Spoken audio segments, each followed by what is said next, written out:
Dados de mais de 2.000 chaves Pix vazaram nessa semana. Foi a terceira vez que isso aconteceu.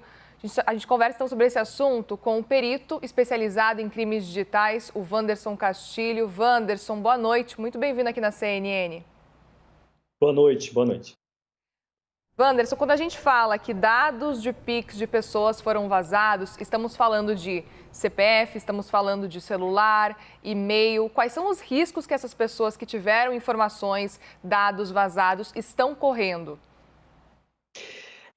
Quando essa informação já chega para nós, já chega para a mídia, essa vulnerabilidade já foi explorada já há algum tempo. Mas o que as equipes, essas quadrilhas de criminosos costumam fazer? Com essas informações, eles criam novos tipos de golpes, como, por exemplo, ligando para a vítima, já que detém todas as informações sigilosas dela, e se passam por instituições bancárias, dizendo que o seu cartão foi clonado, que precisa passar alguém aí na sua casa para pegar esse cartão antigo e vai ser mandado um novo. Então, eles acabam aprimorando novos tipos de golpes com essas informações para dar uma certa segurança à vítima, achando que está falando realmente com a instituição. O fator do Pix propriamente dito, ele não tem nenhuma vulnerabilidade, mas assim, a sensibilidade da informação põe sim as vítimas em risco muito grande. Wanderson Kenzô, daqui de Brasília. Wanderson, eu gostaria de questionar exatamente sobre esse ponto. O Banco Central, quando anunciou esse vazamento, disse que foram vazados ali CPFs, foram vazados o nome da instituição de relacionamento, o número da conta. Esses dados foram vazados. E aí o Banco Central disse que esses não são dados sensíveis. Se esses não são dados sensíveis, o que seriam então esses dados sensíveis? Na sua análise, na sua avaliação, esses dados são sensíveis? Juridicamente, eu não sou advogado, sou um perito, mas ando muito com advogados, e muito bons advogados, por sinal. Existem essas linhagens dizendo o que é sensível ou o que não. A sensibilidade de um dado da força é o que eu posso caracterizar no seu gênero, né? Se eu pego alguma informação e eu consigo te definir sobre isso, né? Sobre a sua opção sexual, política ou tudo. Isso chama-se dado sensível. Mas é claro que é um dado sensível, já que o próprio banco nunca ele mesmo quer disponibilizar essas informações nossas. É claro, eles querem colocar de uma forma menos grave, mas é grave sim, põe mais tipos de golpes adaptáveis pelas quadrilhas e, sem dúvida nenhuma, uma sensibilidade e fragilidade para os clientes disso. Wanderson, agora a Raquel Amorim, aqui do Rio de Janeiro, falando. Boa noite. É uma dúvida mesmo em relação ao consumidor. Quando a gente fala em vazamento de dados, muitas coisas surgem nas redes sociais, o pessoal comentando, e aí existem sites para consultar, para que o consumidor possa consultar se esses dados foram vazados. Esses sites são seguros? Existe algum site confiável para o consumidor pesquisar isso? Tem que tomar muito cuidado que você pode estar caindo em um outro tipo de golpe. Os seus dados não estão lá, mas de repente esse ser um phishing, aquele conhecido site falso, e você colocar esses dados.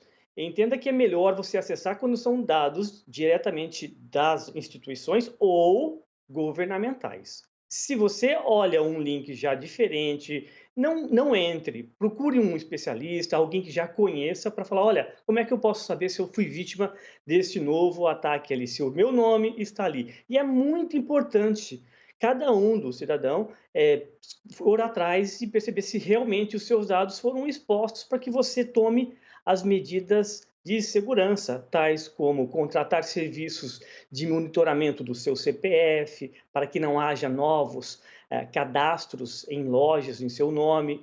Esses tipos de ações, antever isso é muito importante. Agora, Wanderson, especificamente com relação ao Pix ainda, por que tem acontecido tanto vazamento de dados? O Pix acabou de completar um ano, já é o terceiro vazamento de dados que está passando por ele. Entenda, não é o Pix propriamente dito.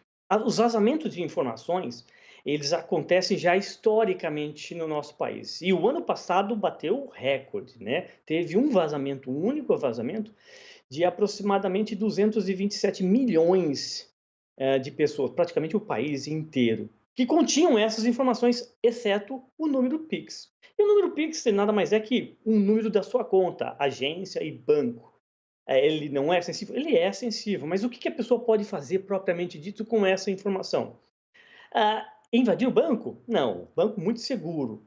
Agora, te enganar, se passando por instituições dizendo que tem essas informações, aí sim faz com que boa parte das vítimas possam cair e passar mais informações ou até transferência. O golpe hoje no país é a moda Pix, por ele ser muito rápido a transferência e a partir do momento que saiu da conta da vítima e foi para a conta do criminoso, as chances de obter esse dinheiro de volta é mínima.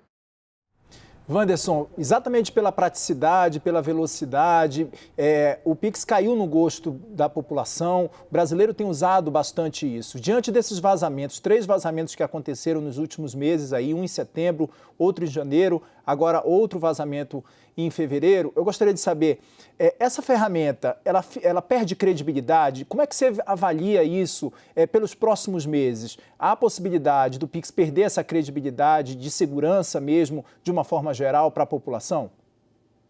Não, eu não vejo isso. O que eu vejo do novo serviço Pix é um treinamento para as moedas digitais, ao meu ponto de ver, tá? Mas na questão de vulnerabilidade, para a pessoa conseguir extrair algum dinheiro usando apenas o Pix da pessoa, ela tem que invadir a conta bancária da pessoa. Então, nós estamos falando de um outro nível de invasão, de vulnerabilidade, e as instituições bancárias do Brasil são uma das instituições mais seguras do mundo.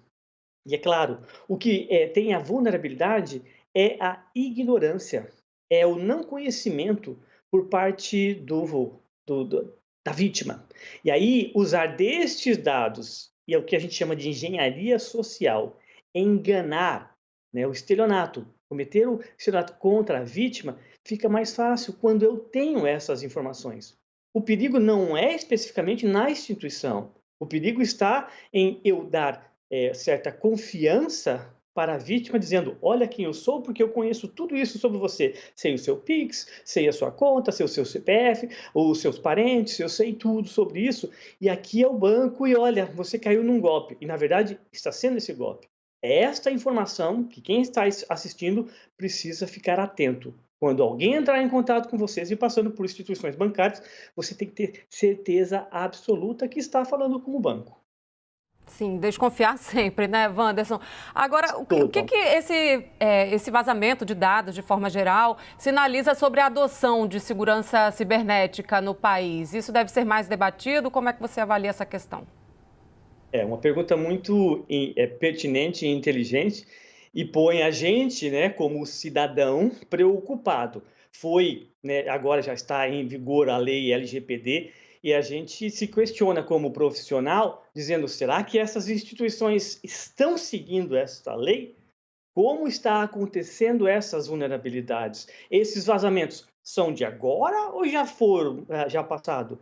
Nós, como cidadão e especialista também, nós precisamos saber que tipo de vazamento e que forma foi obtido isso, para que nós possamos cobrar. Se o seu nome, cidadão que está assistindo agora, está nesta lista de vazamento e for identificada a instituição que teve isso, você tem o direito de cobrar essa instituição e ser ressarcido por este dano, sem dúvida nenhuma.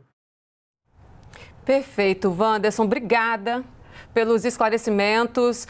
Nós conversamos agora com um perito especializado em crimes digitais, Wanderson Castilho, nos deu orientações super importantes, desconfiar sempre, gente.